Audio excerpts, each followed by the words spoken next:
Guys welcome back to my mini blog. ಬೆಳಿಗ್ಗೆ ಎದ್ದು ಮಲಗಿರುವಂತಹ ಹಾಸಿಗೆನೆಲ್ಲ ಸರಿ ಮಾಡ್ತಾ ಇದ್ದೀನಿ. ಪಿಲ್ಲೋ ಮತ್ತೆ ಬೆಡ್ಶೀಟ್ನ ಆರ್ಗನೈಸ್ ಮಾಡಿ ಇನ್ನು ನಾಷ್ಟಕ್ಕೆ ಅಂತ ಹೇಳಿ ನಮ್ಮಮ್ಮ ರಾಗಿ ದೋಸೆನ ಮಾಡಿದ್ರು, ಅದನ್ನ ತಿಂದು ಇನ್ನು ಸೋಫಾ ಕವರ್ ಮತ್ತೆ ಒಂದು ಸ್ವಲ್ಪ ಬಟ್ಟೆಗಳಿತ್ತು, ಸೊ ಅದನ್ನೆಲ್ಲ ಕೂಡ ವಾಷಿಂಗ್ ಮಷಿನ್ಗೆ ಹಾಕಿ ನೆಕ್ಸ್ಟ್ ನಾನು ಬೇಬಿಗೆ ಸ್ನಾನ ಮಾಡಿಸಬೇಕಿತ್ತು. ಅವನಿಗೆ ಸ್ನಾನ ಮಾಡಿಸಿದೆ. ಅಂಬಿ ಹೇಳಿದ ಇವತ್ತು 3 ಜನರು ರೀಲ್ ಶೂಟ್ ಮಾಡೋಣ, ಅವ್ನಿಗೂ ರೆಡಿ ಮಾಡಿ ಸಂಜೆ ಅಷ್ಟೊತ್ತಲ್ಲಿ ನೀನು ರೆಡಿ ಆಗು, ಈವ್ನಿಂಗ್ ಸ್ವಲ್ಪ ವರ್ಕ್ ಮುಗಿಸ್ಕೊಂಡು ಬರ್ತೀನಿ ಅಂತ ಹೇಳಿದ. ಅವ್ನು ಬರಕ್ಕೆ ಇನ್ನೂ ಟೈಮ್ ಇತ್ತು, ಸೊ ಅಷ್ಟರಲ್ಲಿ ರೆಡಿ ಆಗೋಣ, ಪಾಪು ಮಲಗಿದೆ ಅಂತ ಹೇಳಿ ರೆಡಿ ಆಗ್ತಿದ್ದೀನಿ. ನಾನು ಇಲ್ಲಿ ಬ್ಲೂ ಸ್ಯಾರಿನ ವೇರ್ ಮಾಡಿದ್ದೀನಿ. ಇನ್ನು ಫೇಸ್ಗೆ ಫೌಂಡೇಶನ್ ಅಪ್ಲೈ ಮಾಡ್ತಾ ಇದ್ದೀನಿ, ನೆಕ್ಸ್ಟ್ ಕಾಜಲ್ನ ಅಪ್ಲೈ ಮಾಡ್ತಾ ಇದ್ದೀನಿ, ಆಮೇಲೆ ಲಿಪ್ಸ್ಟಿಕ್ನ ಅಪ್ಲೈ ಮಾಡಿ ಒಂದು ಬಿಂದಿನ ಇಟ್ಕೊಂಡಿದ್ದೀನಿ. ಆಮೇಲೆ ಅಂಬಿ ಕಾಲ್ ಮಾಡಿದ್ರೆ ನಾನು ಬರೋದು ಲೇಟ್ ಆಗುತ್ತೆ ಅಂತ ಹೇಳಿದ. ಆಮೇಲೆ ಕಾಲ್ ಕಟ್ ಮಾಡಿ ನೋಡ್ತೀನಿ, ಮೈ ಗಾಡ್ ನನ್ನ ಮೇಕಪ್ ಫೋನಿಗೆ ಫುಲ್ ಟ್ರಾನ್ಸ್ಫರ್ ಆಗಿತ್ತು. ನನ್ನ ಫೋನ್ ಅಷ್ಟೇ ಅಲ್ಲ, ನನ್ನ ಹ್ಯಾಂಡ್ಗೂ ಕೂಡ ಟ್ರಾನ್ಸ್ಫರ್ ಆಗ್ತಿದೆ, ನೀವೇ ನೋಡಬಹುದು.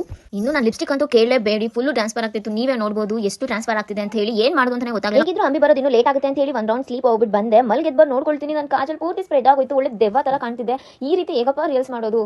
ಆಮೇಲೆ ನಾನು ಫಸ್ಟ್ ಈ ಮೇಕಪ್ನ ರಿಮೂವ್ ಮಾಡ್ತಾ, ಇದಂತೂ ಫುಲ್ ಟ್ರಾನ್ಸ್ಫರ್ ಆಗ್ತಾ ಇತ್ತು, ನನ್ನ ಫೇಸಲ್ಲಿ ಬಿಟ್ಟು ಬೇರೆ ಎಲ್ಲ ಕಡೆನೂ ಟ್ರಾನ್ಸ್ಫರ್ ಆಗ್ತಾ ಇತ್ತು. ಅದಕ್ಕೆ ನಾನು ಆನ್ಲೈನಿಂದ ಟ್ರಾನ್ಸ್ಫರ್ ಪ್ರೂಫ್ ಮೇಕಪ್ಗಾಗಿ ನಾನು ಒಂದಷ್ಟು ಪ್ರಾಡಕ್ಟ್ಸ್ನ ಆರ್ಡರ್ ಮಾಡಿದೆ. ಆರ್ಡರ್ ಮಾಡಿದ ವಿತಿನ್ 2 ಅವರ್ಸ್ ಒಳಗಡೆ ಡೆಲಿವರಿ ಕೂಡ ಆಯಿತು. ಅದೇ ನಾನು ಆರ್ಡರ್ ಮಾಡಿದ್ದು ಫೇಸಸ್ ಕೆನಡಾ ಅವರ ಪ್ರಾಡಕ್ಟ್ಸ್. ನಾನು ಇಲ್ಲಿ ಫೇಸಸ್ ಕೆನಡಾ ಅವರ ಸ್ಟೋ ಕ್ರೀಮ್ನ ಅಪ್ಲೈ ಮಾಡ್ತಾ ಇದ್ದೀನಿ. ಇದರಲ್ಲಿ ಹೈಲುರಾನಿಕ್ ಆಸಿಡ್ ಹಾಗೂ ಶಿಯಾ ಬಟರ್ ಇದೆ. ಅಷ್ಟೇ ಅಲ್ಲ, ಇನ್ಸ್ಟಂಟ್ ಗ್ಲೋ ಕೂಡ ಕೊಡುತ್ತೆ. ನೀವು ಇದನ್ನ ಹೈಲೈಟರ್ ಆಗಿ ಕೂಡ ಯೂಸ್ ಮಾಡಬಹುದು and illuminates the skin also. Oh my God, look at this glow, ಎಷ್ಟು ನ್ಯಾಚುರಲ್ ಆಗಿ ಕಾಣ್ತಿದೆ ಅಂತ ಹೇಳಿ. ನೆಕ್ಸ್ಟ್ ನಾನು ಇಲ್ಲಿ ಫೇಸಸ್ ಕೆನಡಾ ಅವರ ಇಂಟೆನ್ಸ್ ಜೆಲ್ ಕಾಜಲ್ನ ಯೂಸ್ ಮಾಡ್ತಾ ಇದ್ದೀನಿ. This is my favourite kajal. ಇದು ಯಾವುದೇ ಕಾರಣಕ್ಕೂ ಸ್ಮರ್ಜ್ ಆಗಲಿ ಟ್ರಾನ್ಸ್ಫರ್ ಆಗಲಿ ಆಗಲ್ಲ. ಅಷ್ಟೇ ಅಲ್ಲ, ಜೊತೆಗೆ ವಾಟರ್ ಪ್ರೂಫ್ ಕೂಡ ಹೌದು. ಇದು 12 ಅವರ್ಸ್ ಸ್ಟೇ ಲಾಂಗ್ ಇರುತ್ತೆ, ನಿಮಗೆ ಬೋಲ್ಡ್ ಲುಕ್ ನ ಕೊಡುತ್ತೆ, ಹೈಲಿ ಪಿಗ್ಮೆಂಟೆಡ್ ಅಂಡ್ ಇದನ್ನ ಐಲೈನರ್ ಆಗಿ ಕೂಡ ಯೂಸ್ ಮಾಡಬಹುದು. ನಾನು ಇಲ್ಲಿ ಐಲೈನರ್ ಆಗಿ ಕೂಡ ಯೂಸ್ ಮಾಡ್ತಾ ಇದ್ದೀನಿ. ನೀವು ನೋಡಬಹುದು ಈಗ ನನ್ನ ಎಷ್ಟು ಬೋಲ್ಡ್ ಆಗಿ ಕಾಣ್ತಿದೆ ಅಂತ ಹೇಳಿ. ಇದು ಬ್ಯಾಕ್ ಸೈಡ್ ಒಂದು ಬ್ಲೆಂಡರ್ ಕೂಡ ಬರುತ್ತೆ, ಇದು ಹೆಲ್ಪ್ ಇಂದ ನೀವು ಸ್ಮೋಕಿ ಐ ಎಫೆಕ್ಟ್ ನ ಕೂಡ ಕ್ರಿಯೇಟ್ ಮಾಡಬಹುದು. ಲಾಸ್ಟ್ ನಾನು ಇಲ್ಲಿ ಫೇಸಸ್ ಕೆನಡಾ ಅವರ ವೆಲ್ವೆಟ್ ಟಚ್ ಲಿಪ್ಸ್ಟಿಕ್ ನ ಅಪ್ಲೈ ಮಾಡ್ತಾ ಇದ್ದೀನಿ. ಇದು ಕ್ರ್ಯಾಕ್ ಪ್ರೂಫ್, ಫುಡ್ ಪ್ರೂಫ್, ಜೊತೆಗೆ ವಾಟರ್ ಪ್ರೂಫ್ ಕೂಡ ಹೌದು. ಅಷ್ಟೇ ಅಲ್ಲ, ಇದು 8 ಅವರ್ಸ್ ಸ್ಟೇ ಲಾಂಗ್ ಇರುತ್ತೆ, highly pigmented. One swipe application just 400 ರೂಪೀಸ್ಗೆ ಸಿಗ್ತಿದೆ, ಜೊತೆಗೆ 15 ಶೇಡ್ಸ್ ಅಲ್ಲಿ ಅವೈಲೇಬಲ್ ಇದೆ. ಆಮೇಲೆ ಅಂಬಿ ಫೋನ್ ಮಾಡಿ ಬರ್ತಾ ಇದ್ದೀನಿ ಅಂತ ಹೇಳಿದ. ಓಕೆ ಅಂತ ಕಾಲ್ ಕಟ್ ಮಾಡಿ ನೋಡ್ತೀನಿ, ನನ್ನ ಮೇಕಪ್ ಈ ಸತಿ ಫೋನ್ಗೆ ಟ್ರಾನ್ಸ್ಫರ್ ಆಗಿಲ್ಲ, ಜೊತೆಗೆ ಹ್ಯಾಂಡ್ಗೂ ಕೂಡ ಟ್ರಾನ್ಸ್ಫರ್ ಆಗಿಲ್ಲ. ನೀವು ನೋಡಬಹುದು ನನ್ನ ಹ್ಯಾಂಡ್ ಎಷ್ಟು ಕ್ಲಿಯರ್ ಆಗಿ ಕಾಣ್ತಿದೆ ಅಂತ ಹೇಳಿ, ಯಾವುದೇ ರೀತಿ ಟ್ರಾನ್ಸ್ಫರ್ ಆಗಿಲ್ಲ. ಇನ್ನು ನನ್ನ ಫೇವರೇಟ್ ಕಾಜಲ್ ನೀವೇ ನೋಡಬಹುದು, ನಾನು ರಬ್ ಮಾಡ್ತಾ ಇದ್ದೀನಿ, ಯಾವುದೇ ರೀತಿ ಐಲೈನರ್ ಕೂಡ ಟ್ರಾನ್ಸ್ಫರ್ ಆಗಿಲ್ಲ ಅಂಡ್ ಸ್ಮರ್ಜ್ ಮಾಡ್ತಾ ಇದ್ದೀನಿ. ನನ್ನ